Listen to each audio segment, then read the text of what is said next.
Hello everyone, welcome to one more session of science with me. Children, today we are continuing the chapter solids, liquids and gases. So, in this video, today we are going to learn about the properties of the solids, liquids and gases. As you all know, the three states of matter are solids, liquids and gases. The first, so children, when we are talking about the properties of solids. So in solid, the molecules or the particles are very closely packed. Okay. So in solid, the particles which are present, they are very closely packed, and that's why solids are hard and they have a fixed and definite shape. Solid cannot flow. Okay. So, and by applying force, some solids like dough, children, you know what is a dough? It is a wheat flour. Have you seen the mama is making a chapati from this dough? Okay, she make a dough ball, and when she apply the force on it, okay, it will change the shape. It will take the shape of the chapati or paratha. Okay, clay, many interesting shapes you can make it. Okay. Some solids can be bent or broken. Okay. Now children, see, the solids are the substance in which the particles are packed. They are very close to each other. Right? Solids are usually, they are very hard, and you know they have a fixed shape. For example, like when we are talking about the pencil, book, chair and the marble, these are the examples of the solid, and they have a fixed shape. Okay, they will not change their shape because the particles which are present in them, they are very closely packed. Okay, see the diagram of the solids. Okay, the molecules which I made it, they are very so close to each other. Okay, the bounding between them, it's very tightly, they are very closely packed with each other, and there is no space in between them. That's why the solids are hard and have a fixed shape. Right? See children, no, if we apply some solid, you know children, if we apply some force, so what will happen? Some solids can change their shape. Just now I told you one example, dough. It can be rolled out into a chapati, and interesting shapes can be made out of the clay. Children, you know, when you are making you're playing with the clay. Okay, and you can easily change the shape, okay, from the clay. And you know children, some solids, on applying, if you apply the force on solid, what will happen? They can be bent or broken. Okay, for example, when we're talking about the ruler, what will happen? Ruler is a solid, but when you apply the force or you will bend it, what will happen? The ruler will break. Okay, it will be broken. Right? Now the second properties of the liquid. See children, when we are talking about the liquid, see the particles or the molecules which are present in liquid, see they are look at the diagram. They are not so closely packed. Okay, there is a lot of space in between them. Okay, so the particles are in liquid, they are loosely packed. Okay, and they have no fixed shape. They can flow, liquid can flow, that's why it's called a fluids. Okay, and you know children, it takes the shape of the container in which you pour. Okay, so the liquid are the substance in which the particles are not very closely packed. Like, unlike solid, they have no fixed shape and can flow.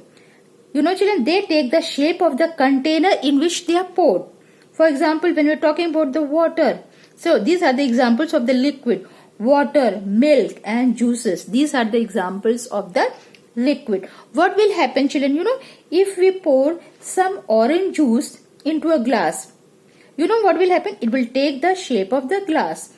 If we pour the juice into the bowl, it will take the shape of the bowl. If we pour the juice into the tumbler, it will take the shape of the tumbler. So, liquid do not have a fixed shape. It will take the shape of the container in which it is poured. Okay. So liquid can flow from one place to another, and so they are called the fluid. Okay.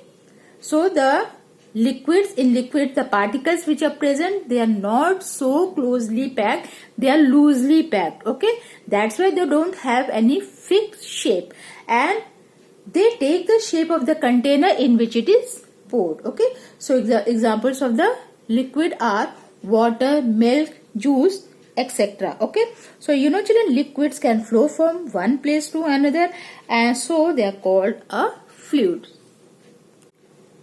Okay children, now the third properties is gases. Okay, now children, when we are talking about the gases, see, in the gases the molecules or the particles which are present, they are very far away from each other. See the diagram, there is a lot of space between them. Okay, so in gases the molecules or the particles, they are very loosely packed. In liquid they are loosely packed, but when we're talking about the gases, in gases they are very loosely packed. Okay, and they do not have a fixed shape. They, children, they occupy all the available space in a container or an object. For example, when we're talking about the air, okay, so you all know air is a mixture of many gases. Okay, like oxygen, nitrogen, carbon dioxide, neon, lot of gases is there. Okay, so air is actually a mixture of lot of gases. Okay, so air and the cooking gas, these are the example of the gases. Okay, children, they are also called fluid. Okay, children, unlike liquids, they occupy all the available space, okay, in a container. Okay, so that's why they don't have any fixed shape. Okay, so and fluid include both liquid and the gases. In the gases also they're the fluid. Now see the air, have you seen the balloon? The air is filled in balloon. Have you seen the car tire? Air is filled in a tire. Okay, and air is filled in a ball, football. When you're playing the football, have you seen the air is filled in a ball? Okay, so so now gases are the substance in which the particles are very loosely packed. Okay, and they have no fixed shape. Unlike liquid, they occupy all the available space in a container. So air and the cooking gas are the example of the gases. Okay, so children, the question will ask, differentiate between the solid, liquid and gases. So you can write in this way. See, first of all, when we're talking about the solid, in solid, when we're talking about the shape of the solid, okay, so in solid, what with the shape? The shape, they are very closely packed. But in the liquid, when we're talking about the shape or the particles which are present, so they are very loosely packed. And in the gases, they are loosely packed in the liquid, and when we're talking about the gases, they are very loosely packed. Okay, now the second, when we are talking about the, see, these are the arrangement of the particles, okay, or the arrangement of the molecules. In the solid, they are very closely packed.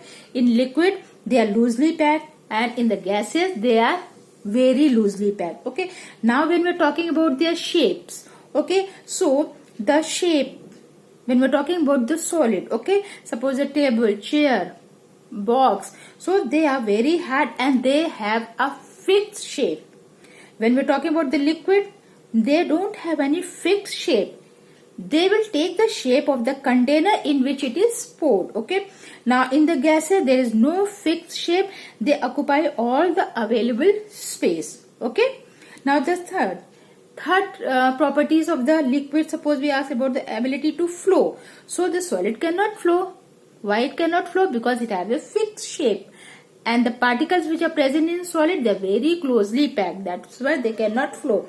But in liquid, they can flow. Suppose, for example, we are talking about the juice or we are talking about the water. So the particles which are present in water, they are loosely packed. That's why they can flow.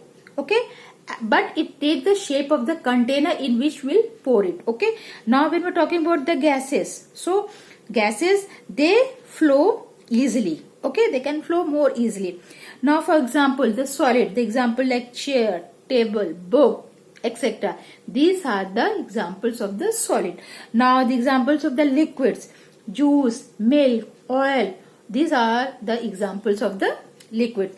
Now in the gases, examples are carbon dioxide, nitrogen, hydrogen, neon, helium, lot of and many more. So you can differentiate the solid, liquid and gases in this way. I hope this much is clear, the properties of the solid, liquid and gases. Okay, thank you beta. Thank you, bye bye.